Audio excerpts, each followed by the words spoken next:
Tengo 67 años, y mi única hija me mandó un mensaje que me partió el alma. Papá, no esperes que te cuide cuando seas viejo. Yo tengo mi vida. Lo que ella no sabía es que yo había estado planeando dejarle todo mi patrimonio, incluida una empresa que vale millones. Pero después de leer ese mensaje, tomé la decisión más dolorosa de mi vida. Una decisión que le cambiaría el destino para siempre. Imagínate la escena. Estoy en mi estudio, revisando los papeles de mi testamento, pensando en cómo organizar mi herencia para que Camila, mi única hija, pudiera vivir sin preocupaciones económicas el resto de su vida. Tengo una empresa de transporte que construí desde cero, 3 propiedades en el centro de la ciudad y ahorros que acumulé durante 40 años de trabajo. Todo eso iba para ella, pero ese martes por la tarde, mientras revisaba los documentos, llegó ese mensaje que me heló la sangre. No era una llamada, no era una conversación cara a cara, era un mensaje de texto frío, calculado, definitivo. Papá, no esperes que te cuide cuando seas viejo, yo tengo mi vida. Mejor empezá a buscar una enfermera o pensá en un hogar de ancianos. ¿Sabes lo que se siente cuando lees algo así de tu propia hija? Es como si te clavaran un cuchillo en el pecho y después lo giraran lentamente, porque no era solo el mensaje, era todo lo que había detrás. Era el abandono disfrazado de honestidad. Era el egoísmo presentado como madurez. Pero acá viene lo que ella nunca imaginó. Esa misma noche, después de leer su mensaje, abrí mi laptop y empecé a hacer cambios que iban a transformar todo. Cambios en mi testamento, cambios en mi empresa, cambios que mi querida Camila iba a descubrir de la manera más dolorosa posible. Porque una cosa es ser honesto sobre tus limitaciones y otra, muy distinta, es abandonar a tu padre como si fuera un perro viejo que ya no sirve. Escucha esta historia hasta el final y decime si hiciste bien o mal en mi lugar. También contame desde qué ciudad me estás escuchando, porque esta historia que te voy a contar va a hacerte repensar muchas cosas sobre la familia y la lealtad. Para que entiendas bien por qué ese mensaje me dolió tanto, tengo que contarte quién es Camila y cómo llegamos hasta este punto. Porque no siempre fue esta mujer fría que me mandaba mensajes crueles. Hubo una época en la que era mi compañerita, mi razón de vivir, mi orgullo más grande. Camila nació cuando yo tenía 29 años. Su madre, Patricia, murió en el parto, complicaciones que los médicos no pudieron prever ni solucionar. Así que desde el primer día fui papá y mamá para esa nena que lloraba en mis brazos sin entender que se había quedado sin madre. Los primeros años fueron durísimos. Yo trabajaba manejando un camión para una empresa de construcción. Hacía viajes largos. A veces me quedaba fuera de casa 2 o 3 días, pero siempre con Camila en mi mente, siempre apurándome para volver a casa, para estar con ella, para no dejarla sola más tiempo del necesario. Conseguí una señora del barrio, doña Elena, que la cuidaba cuando yo no estaba. Pero cada peso extra que ganaba era para Camila. Juguetes, ropa linda, todo lo que una nena necesita para crecer feliz. Nunca le faltó nada, aunque a mí me sobrara poco. Cuando Camila cumplió 6 años, tomé la decisión más importante de mi vida. No podía seguir siendo empleado toda la vida si quería darle un futuro seguro. Con los ahorros que había juntado y un préstamo que me costó conseguir, compré mi primer camión. Un Volvo usado pero en buen estado. Empecé a trabajar de forma independiente, haciendo fletes para empresas constructoras. Camila iba conmigo algunos fines de semana, se sentaba en el asiento del copiloto y me acompañaba en viajes cortos.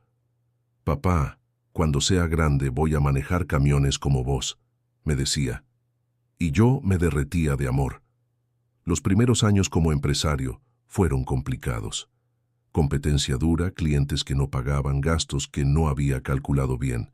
Pero de a poco, con trabajo honesto y cumpliendo siempre con los plazos, empecé a ganarme una reputación. Los clientes me recomendaban, empezaron a llegar más trabajos, tuve que comprar un segundo camión. Cuando Camila entró en la adolescencia, mi empresa ya era una realidad sólida. Tenía 5 camiones, una oficina pequeña pero propia, y empleados que dependían de mí. Todo eso lo hice pensando en ella, en el futuro que quería construirle. Papá, me decía Camila cuando tenía 15 años, mis amigas dicen que sos el papá más trabajador que conocen, y yo me sentía el hombre más orgulloso del mundo, porque trabajaba 12, 14 horas por día, pero todo valía la pena cuando ella me decía esas cosas. Le pagué los mejores estudios, universidad privada, carrera de administración de empresas. Algún día vas a manejar todo esto, le decía señalando la empresa. Todo este sacrificio es para vos. Ella sonreía, me abrazaba, y yo pensaba que tenía a la hija más especial del mundo. Pero las cosas empezaron a cambiar cuando Camila se recibió y empezó a trabajar en una empresa multinacional. De repente, mi negocio de transportes le parecía pequeño, mi forma de manejar las cosas le parecía anticuada, mi estilo de vida le parecía limitado. Papá, tenés que modernizarte, me decía. Tenés que contratar un gerente, delegar responsabilidades, vivir un poco. Pero yo había construido todo eso con mis manos. Conocía cada detalle de la empresa. No era tan fácil delegar cuando habías empezado desde abajo. A los 25 años, Camila se casó con Bruno, un ingeniero que trabajaba en la misma empresa que ella. La boda fue hermosa, gasté una fortuna, pero ver a mi hija feliz no tenía precio. Pensé que ahora iba a tener una familia completa, que Bruno iba a ser el hijo que nunca tuve. Al principio todo parecía perfecto. Venían a cenar los domingos, Camila me contaba de su trabajo, de sus proyectos, pero de a poco empecé a notar cambios. Las visitas se espaciaron, las llamadas se hicieron más cortas, las conversaciones más superficiales. Cuando nació mi nieto, Tomás, pensé que todo iba a volver a ser como antes. Me convertí en abuelo a los 58 años y creí que ese bebé iba a unir nuevamente a la familia. Pero me equivoqué. Camila y Bruno estaban tan ocupados con sus carreras profesionales que apenas tenían tiempo para el bebé, y mucho menos para mí. Papá, estamos súper complicados, era la excusa constante. El trabajo nos tiene agotados, Tomás nos demanda mucho tiempo, ya te vamos a llamar. Pero las llamadas nunca llegaban. Las visitas se convirtieron en obligaciones, y yo empecé a sentirme como un extraño en la vida de mi propia hija. El abandono empezó de manera sutil, como esas enfermedades silenciosas que van avanzando sin que te des cuenta, hasta que un día te das cuenta de que ya es demasiado tarde. Después de que Camila se casó y tuvo a Tomás, las cosas empezaron a cambiar de una manera que al principio no quise reconocer.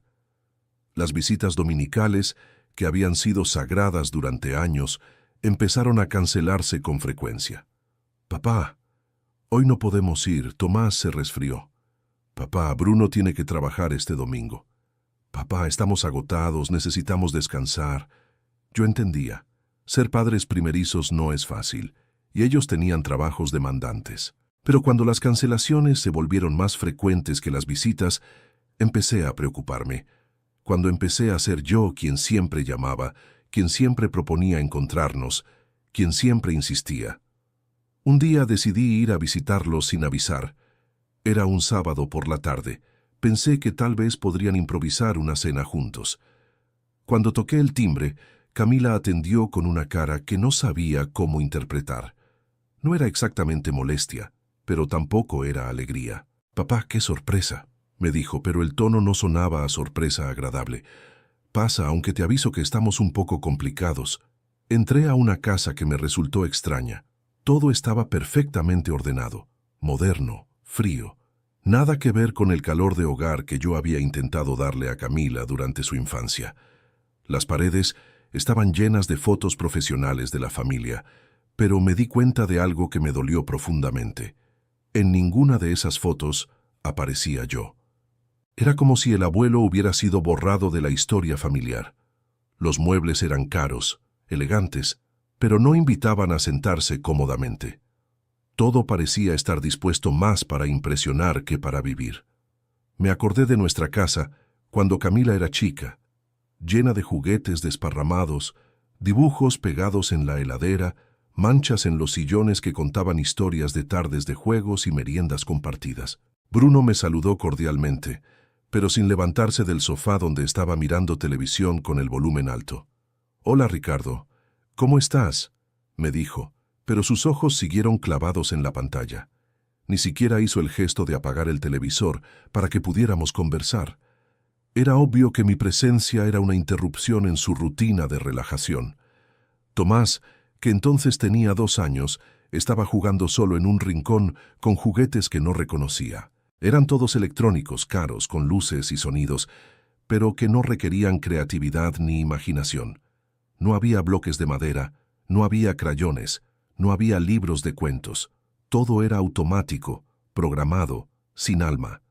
Cuando me vio, corrió hacia mí gritando, «¡Abuelo!», y eso me llenó el corazón de una alegría inmensa. Al menos mi nieto todavía se alegraba de verme. Lo levanté en brazos y sentí esa conexión pura, incondicional, que solo existe entre abuelos y nietos. «¿Me trajiste algo, abuelo?», me preguntó con esos ojitos brillantes de expectativa. Y ahí me di cuenta de algo doloroso. Mi relación con Tomás se estaba reduciendo a ser el abuelo que trae regalos, no el abuelo que cuenta historias, que enseña oficios, que transmite valores. Era el abuelo Papá Noel, no el abuelo compañero. Eso me entristeció más de lo que pude expresar en ese momento. «¿Cómo están?», pregunté tratando de iniciar una conversación. «Bien, papá, todo bien», respondió Camila mientras seguía ordenando cosas que ya estaban ordenadas. Era obvio que mi presencia la ponía nerviosa. «¿Querés que preparemos algo para cenar?», sugerí. «No, papá, no te molestes. Además, tenemos que acostar temprano a Tomás porque mañana tenemos compromisos». Compromisos. Siempre había compromisos que eran más importantes que pasar tiempo conmigo. Me quedé 1 hora jugando con Tomás en el piso, tratando de mantener conversaciones que se cortaban constantemente, porque Camila o Bruno tenían que atender el teléfono, revisar emails, hacer algo más importante que hablar con el abuelo. Cuando me fui esa tarde, caminando hacia mi auto, me sentí como un vendedor que había hecho una visita no solicitada, como alguien que había interrumpido la vida perfecta de una familia que ya no tenía lugar para él. Las llamadas telefónicas se volvieron un trámite. «Hola, papá, ¿cómo estás?». «Bien, hija, ¿y ustedes?». «Todo bien por acá, muy ocupados como siempre». «¿Cómo está Tomás?». «Creciendo mucho, ya sabes cómo son los chicos». Conversaciones de 5 minutos que no decían nada, que no conectaban nada, que servían solo para cumplir con la obligación de llamar al papá. Los cumpleaños se volvieron comprometidos. Cuando cumplí 65, Camila vino con la familia, pero fue una visita protocolaria. Llegaron a las 7 de la tarde, cenamos algo rápido, cantamos el feliz cumpleaños, comimos torta y a las 9 ya se estaban yendo porque mañana hay que trabajar temprano. Le regalé a Tomás un triciclo que había elegido con mucho cariño, pero el nene apenas lo miró. Estaba acostumbrado a juguetes electrónicos, sofisticados. Mi regalo le parecía primitivo. «Está lindo, abuelo», me dijo por educación, pero después siguió jugando con su tablet. Esa noche, después de que se fueron, me quedé sentado en mi sillón mirando los restos de la torta de cumpleaños y me pregunté cuándo había empezado a convertirme en una obligación para mi propia hija. El año pasado, cuando tuve un problema de salud menor, una gastritis que me tuvo unos días con dolor, llamé a Camila para contarle. «Papá, tenés que cuidarte más», me dijo. «¿Querés que te recomiende un médico?». No me preguntó si necesitaba que viniera a acompañarme. No se ofreció a ayudarme. Me recomendó un médico como si fuera una gestión administrativa más. Cuando le conté que había ido al médico y que todo estaba bien, su respuesta fue: «Qué bueno, papá. Bueno, te tengo que dejar porque tengo una reunión». Una reunión. Siempre había reuniones, proyectos, compromisos laborales que eran más urgentes que la salud de su padre. Pero el momento que marcó el punto de quiebre fue hace 3 meses. Era el cumpleaños de Tomás. Cumplía 4 años. Yo había preparado una fiesta pequeña en mi casa. Había comprado decoraciones, una torta especial, regalos. Estaba emocionado porque hacía meses que no veía a mi nieto. 1 hora antes de la fiesta, Camila me llamó. «Papá, no vamos a poder ir. A último momento nos invitaron a la casa de los padres de Bruno y pensamos que es importante que Tomás conozca mejor a esa parte de la familia». Me quedé mudo. Habíamos confirmado la fiesta hace una semana. Yo había gastado dinero, tiempo, ilusión. Y ella la cancelaba por una invitación de último momento de la otra familia. Pero Camila, le dije, ya está todo preparado acá. Ay, papá, discúlpame, pero ya le dijimos que sí a la otra familia. Capaz la semana que viene lo festejamos con vos. Esa semana que viene nunca llegó. Ese día me quedé solo con una mesa servida para una fiesta que no iba a existir, con una torta que decía «Feliz cumpleaños Tomás», que nadie iba a comer, con regalos que nadie iba a abrir.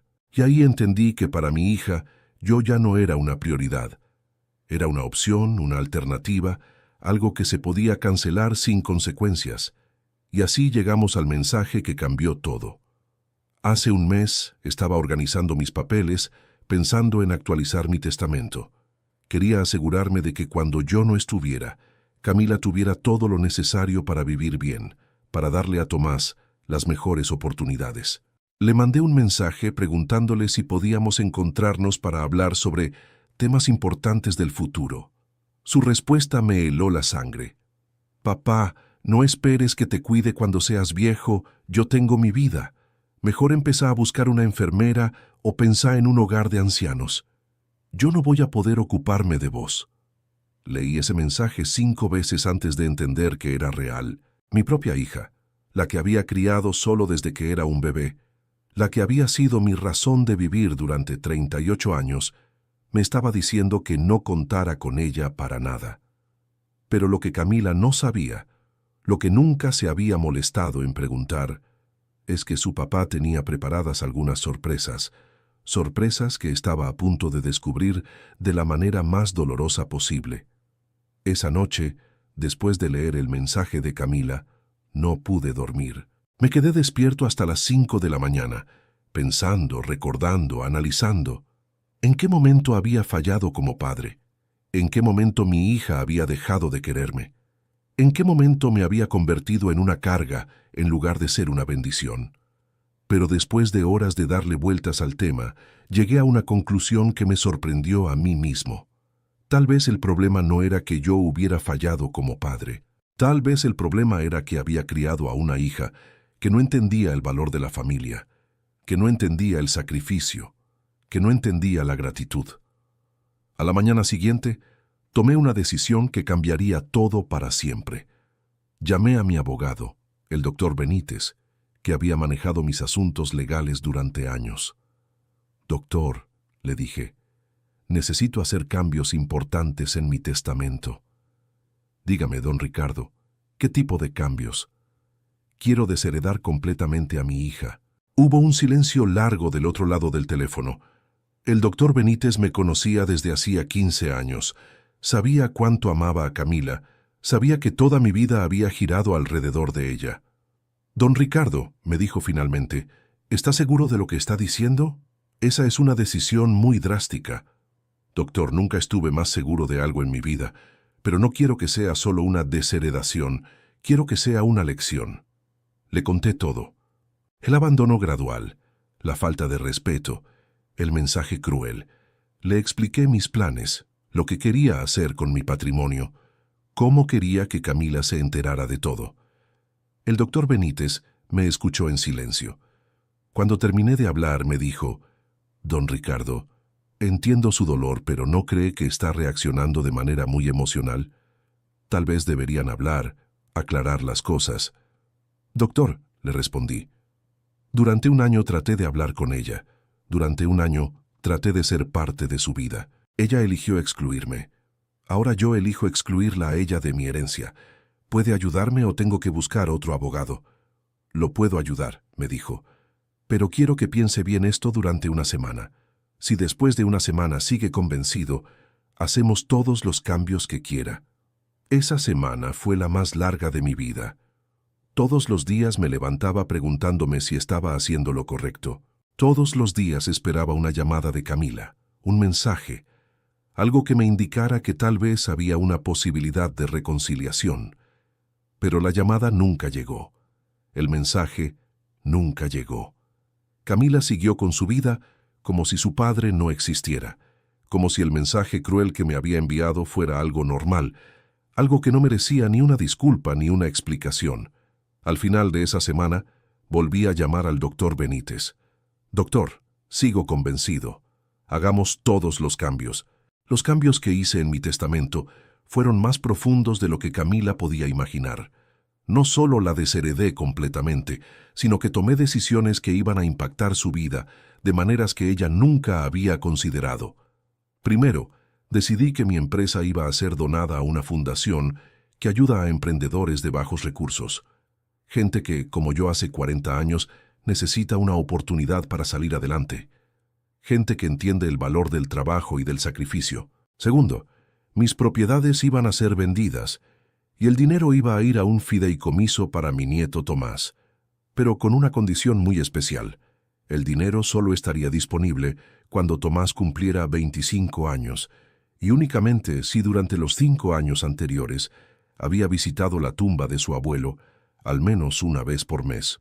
Tercero, mis ahorros iban a ser donados a un hogar de ancianos donde viven personas que, como yo pronto iba a estar, habían sido abandonadas por sus familias.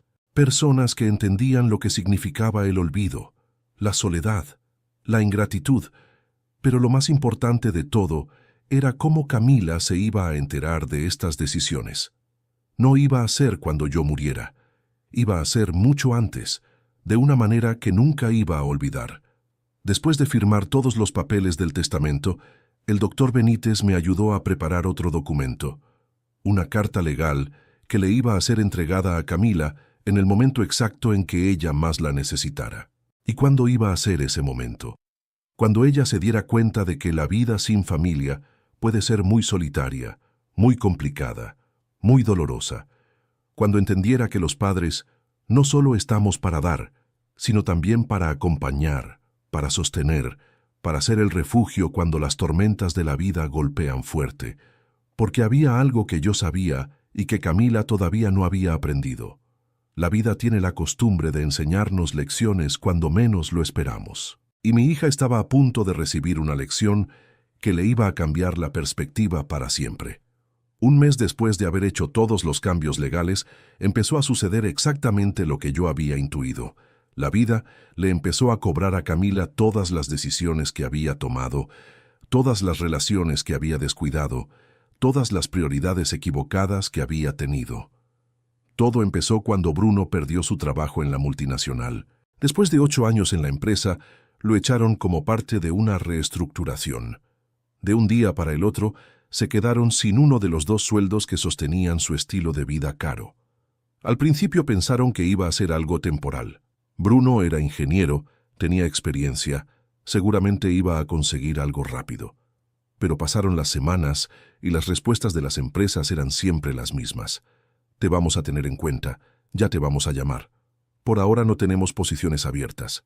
Después de 2 meses de búsqueda, se dieron cuenta de que la situación era más grave de lo que habían pensado. Los ahorros se empezaron a agotar, las tarjetas de crédito llegaron al límite, las cuentas empezaron a acumularse. Camila, que nunca había tenido que preocuparse por dinero, de repente se encontró calculando cada gasto, postergando compras, buscando ofertas en el supermercado. El estrés empezó a afectar su relación matrimonial. Las discusiones se hicieron frecuentes, las culpas cruzadas, las reproches. Si no hubieras gastado tanto en ropa, le decía a Bruno, si vos hubieras ahorrado más en lugar de cambiar de auto cada 2 años, le respondía Camila. El dinero, que nunca había sido un problema, de repente se convirtió en el centro de todas las conversaciones. Pero lo peor estaba por venir. A los 3 meses de que Bruno perdiera el trabajo, Camila también fue despedida. La empresa donde trabajaba decidió cerrar la sucursal en nuestra ciudad y trasladar todas las operaciones a la capital.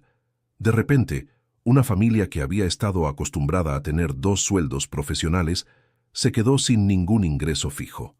Las deudas empezaron a acumularse, el estrés se multiplicó y la realidad les pegó de una manera que nunca habían experimentado.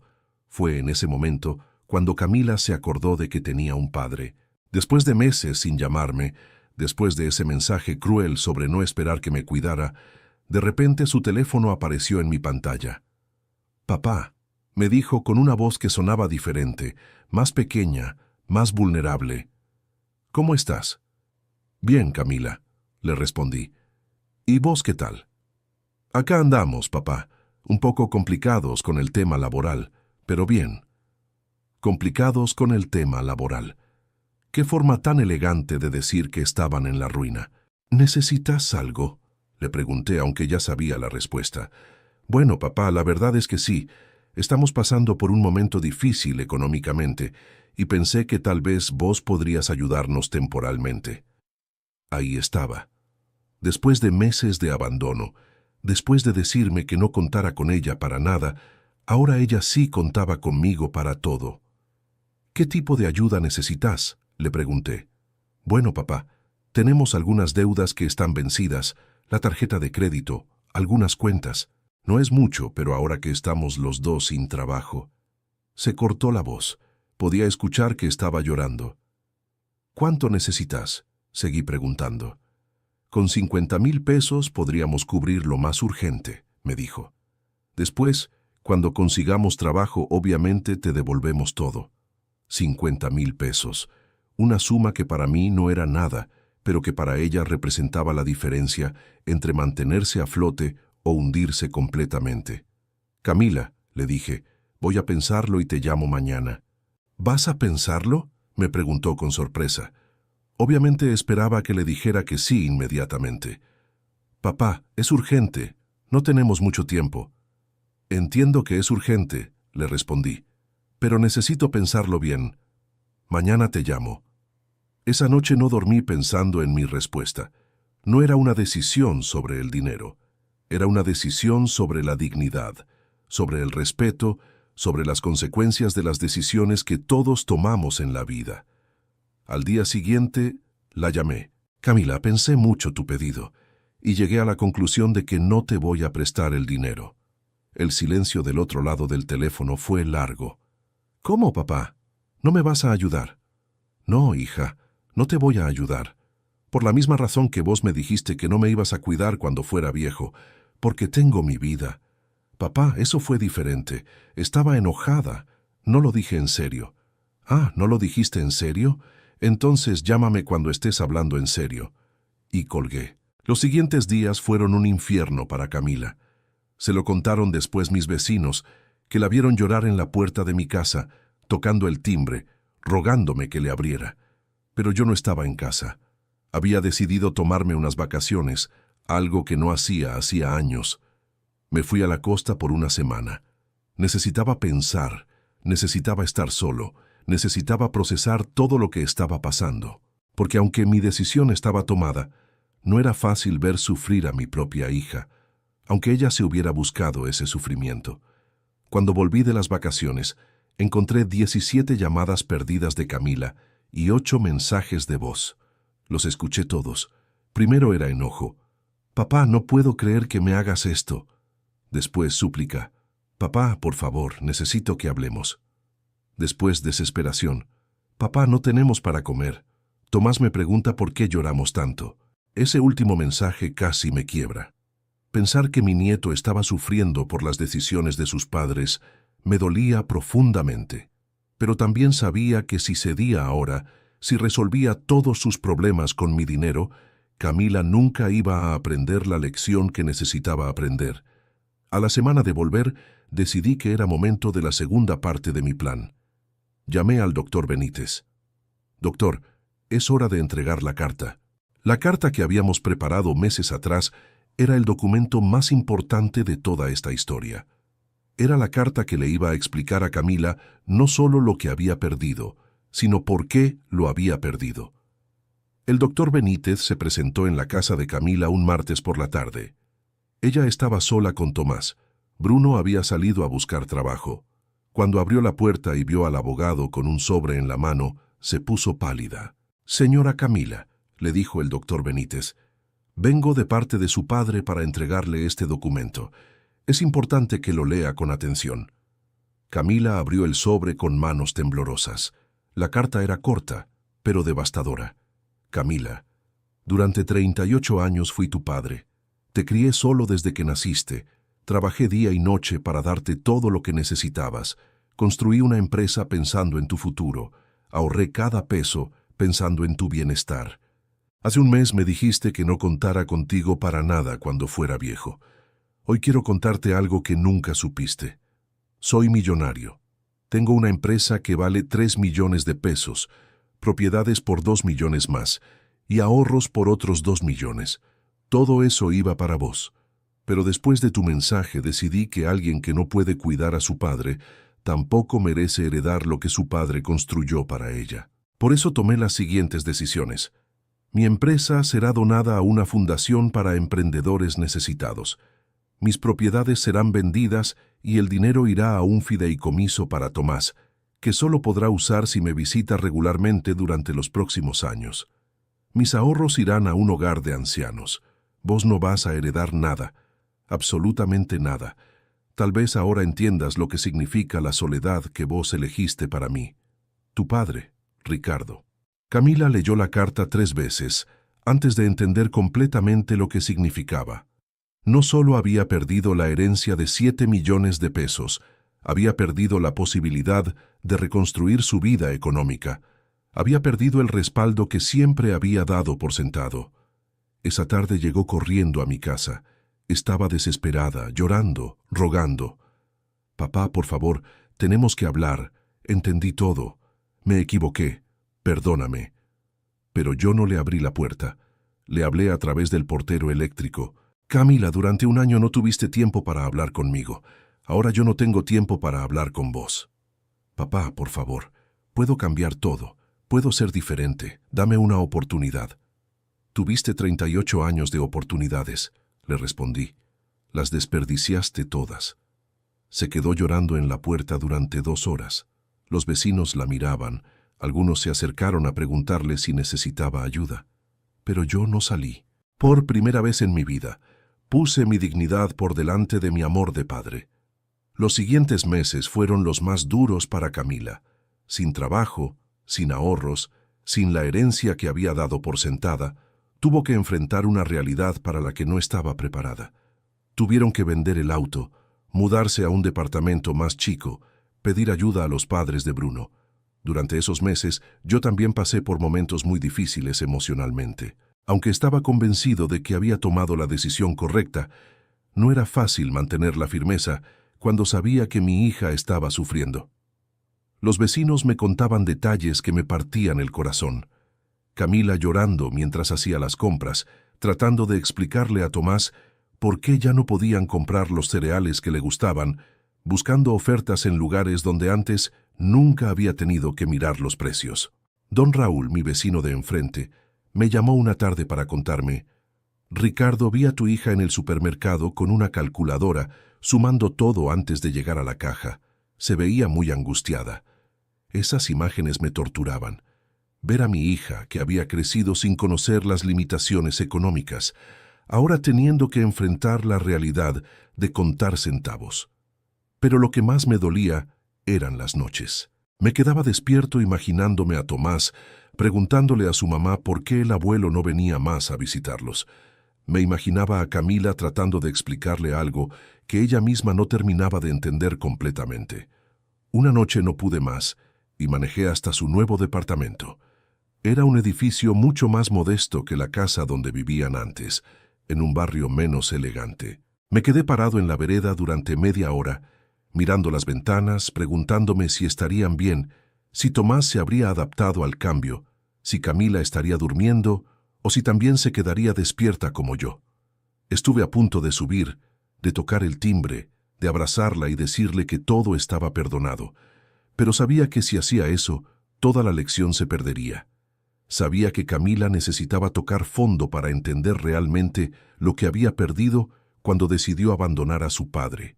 Me volví a casa esa noche con el corazón pesado, pero con la convicción intacta. Pero lo más doloroso para ella no era la situación económica, era entender que había perdido a su padre para siempre. Era darse cuenta de que todas las decisiones tienen consecuencias y que algunas consecuencias son irreversibles. Era enfrentar la soledad que ella misma había elegido para mí, pero multiplicada por la culpa y el arrepentimiento. 6 meses después del día en que le entregaron la carta, recibí una llamada inesperada. Era Tomás. Mi nieto había cumplido 5 años y había aprendido a usar el teléfono. «Abuelo», me dijo con esa vocecita que me derretía el corazón, «¿por qué no venís más a casa? Mamá llora mucho y dice que es porque vos estás enojado». Esa llamada me partió el alma. Mi nieto estaba pagando las consecuencias de las decisiones de sus padres. Un nene de 5 años no entendía por qué su abuelo había desaparecido de su vida. «Tomás», le dije, «el abuelo te quiere mucho. Algún día vas a entender todo». «¿Pero vas a venir a mi cumpleaños?», me preguntó, y yo no supe qué responder. Después de esa llamada pasé una semana terrible.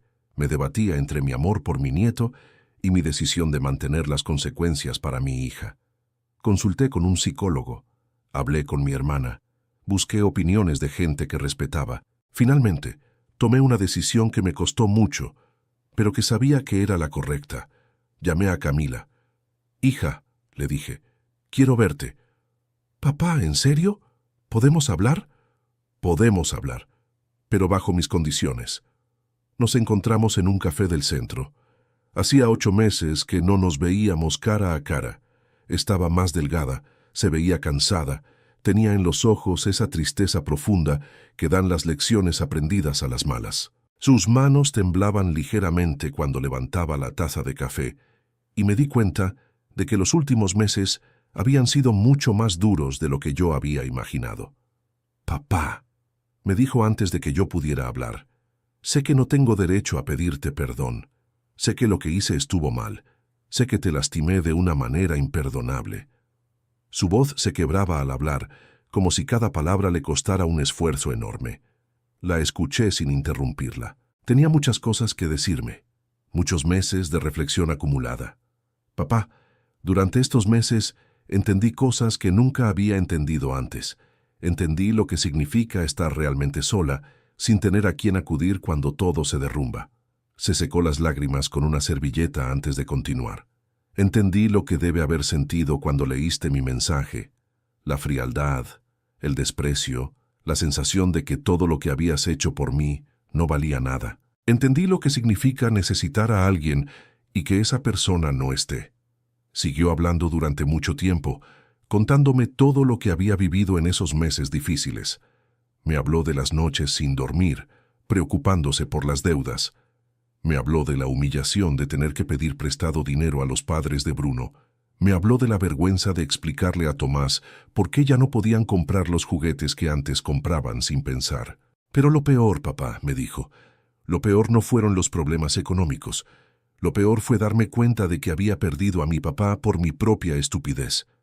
Lo peor fue entender que cuando yo más te necesitaba, vos ya no estabas, porque yo misma te había echado de mi vida». Sus palabras me llegaban profundo, pero también me daba cuenta de que había una diferencia fundamental entre la Camila que tenía enfrente y la que me había mandado aquel mensaje cruel. Esta Camila había aprendido algo importante sobre el valor de la familia, sobre el precio de la arrogancia, sobre las consecuencias de las decisiones. «Papá», me dijo finalmente, «no te pido que me perdones inmediatamente. Sé que voy a tener que demostrarte con hechos, no con palabras, que realmente cambié, pero te pido una oportunidad de intentarlo. Papá, ahora entiendo lo que significa estar solo. Entiendo lo que significa necesitar a alguien y que esa persona no esté. Entiendo el miedo a envejecer sin tener quien te cuide. Entiendo todo lo que vos sentiste cuando recibiste mi mensaje». Cuando terminó de hablar, yo saqué un sobre de mi bolsillo. «Camila», le dije, «esto es para vos». Adentro había un cheque por 50,000 pesos y una nueva carta.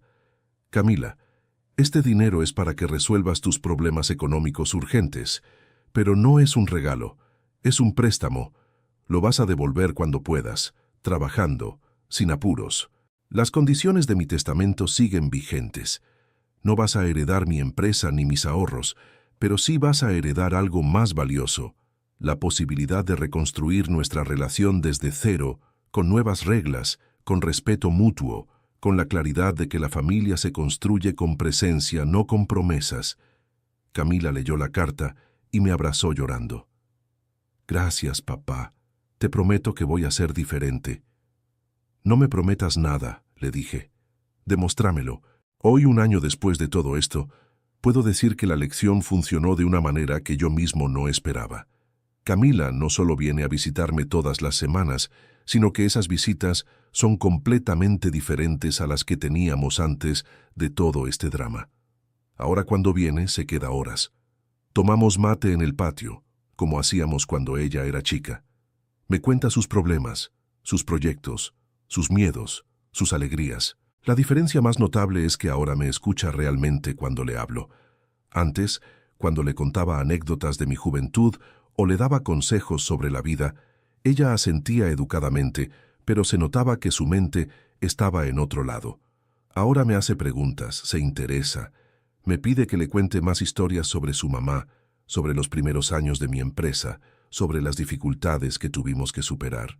Pero lo más lindo de todo es que Camila ahora entiende que yo tengo cosas valiosas para enseñarle que no aparecen en los libros universitarios ni en los seminarios de capacitación laboral. Entiende que la experiencia de vida tiene un valor que no se puede comprar con dinero. La semana pasada me dijo algo que me llegó al alma. Papá, ahora me doy cuenta de que durante años desperdicié la oportunidad de aprender de vos. Estaba tan concentrada en mi carrera, en mis metas profesionales, que no me daba cuenta de que tenía al mejor maestro de vida viviendo solo, esperando que alguien se interesara en lo que tenía para enseñar. Bruno también cambió su actitud hacia mí. No fue algo inmediato, pero de a poco empezó a buscar mi consejo para decisiones importantes. La semana pasada vino solo a casa, sin Camila, para preguntarme sobre una oportunidad laboral que le habían ofrecido. Ricardo, me dijo, sé que la metí fea con vos durante mucho tiempo. Te pido disculpas, y ahora necesito el consejo de alguien que realmente sabe lo que es construir algo desde abajo. Hablamos durante 3 horas sobre los pros y contras de la oferta laboral. Al final me dijo, gracias, Ricardo. Esto es lo que necesitaba escuchar. No sabía lo mucho que había estado perdiendo al no aprovechar tu experiencia. Y lo más importante de todo, Tomás ahora pasa todos los sábados conmigo, no para recibir regalos caros, sino para aprender. Le estoy enseñando a trabajar la madera en mi pequeño taller del fondo, como yo hubiera querido hacer con Camila cuando era chica. Le enseño a usar las herramientas, a medir, a cortar, a lijar, pero sobre todo le enseño paciencia, dedicación, el valor del trabajo bien hecho. El sábado pasado terminamos de hacer juntos una casita para pájaros. Cuando la terminamos, Tomás me abrazó y me dijo, «Abuelo, esto es mucho más lindo que los juguetes que me compraban antes, porque lo hicimos nosotros». En ese momento, entendí que todo el dolor de estos últimos años había valido la pena. Camila me cuenta que ahora, cuando Tomás llega a casa después de pasar el día conmigo, no habla de los regalos que recibió o de los lugares a donde fuimos. Habla de lo que aprendió, de lo que hicimos juntos, de las historias que le conté. «Papá», me dijo Camila, «Tomás ahora habla más de vos que de cualquier otra cosa. Le encanta venir acá porque dice que acá aprende cosas importantes». Las condiciones de mi testamento siguen vigentes y Camila lo acepta completamente. Ya no es un tema de resentimiento, sino de comprensión. Ella entiende que las consecuencias de las decisiones son permanentes y que algunas lecciones requieren cambios definitivos para ser realmente aprendidas. «Papá», me dijo hace poco, «no necesito tu herencia. Lo que necesitaba era a mi papá. Y gracias a tu decisión lo recuperé. Eso vale mucho más que cualquier cantidad de dinero». A veces me pregunto si hice bien, si no fui muy duro, si no había otra manera de enseñarle a valorar la familia. Pero después veo a mi nieto corriendo hacia mí cuando llego a visitarlo.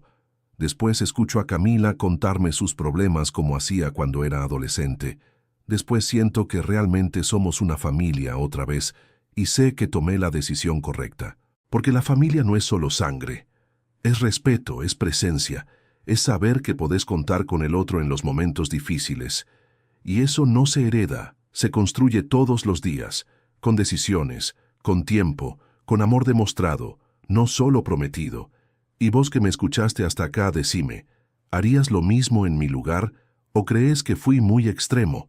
Contame desde qué ciudad me estás escuchando y si alguna vez tuviste que tomar una decisión así de difícil con tu familia. Porque al final todos vamos a ser viejos algún día y todos vamos a necesitar que alguien nos cuide, nos acompañe, nos demuestre que nuestra vida valió la pena. La pregunta es, ¿estamos construyendo esas relaciones hoy